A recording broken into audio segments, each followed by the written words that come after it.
Good afternoon. My name is Niko House, host of the political radio show Mikasa Sukasa, and I urge you all to join our one follow, $1 campaign at the Patreon link below. Also, hit the notification bell, and while you're at it, hit the subscribe button.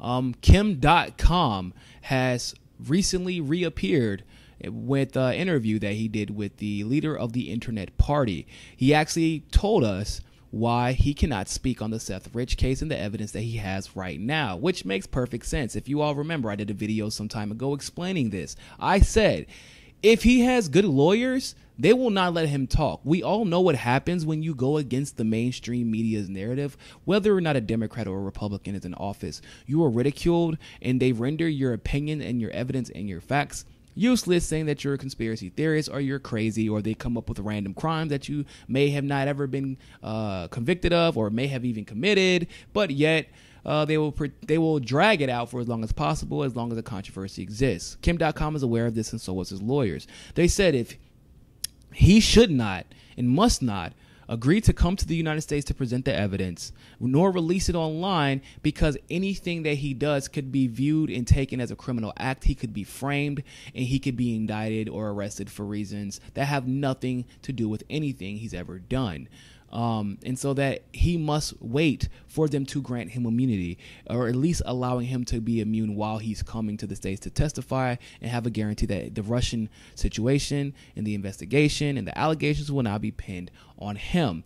They also said, and Kim.com said himself, that he actually sent out an email to Robert Mueller personally saying, we have evidence of the Russia situation regarding Seth Rich, regarding Donald Trump, regarding Hillary Clinton, etc., etc., and we could end this right now. Mind you, this is the same Robert Mueller who was authorizing search and seizures and raids into Trump's campaign manager's house. Now, this email saying that we have proof that Seth Rich was a leaker and that nothing was hacked was sent before this, essentially rendering the necessity for the house to be raided, for Trump's campaign manager's house to be raided, ridiculous. It wasn't needed. We're being played. It's a witch hunt. It is. And this once again shows that there's obviously more to the Seth Rich situation and what I call the lack of investigation than what is being told.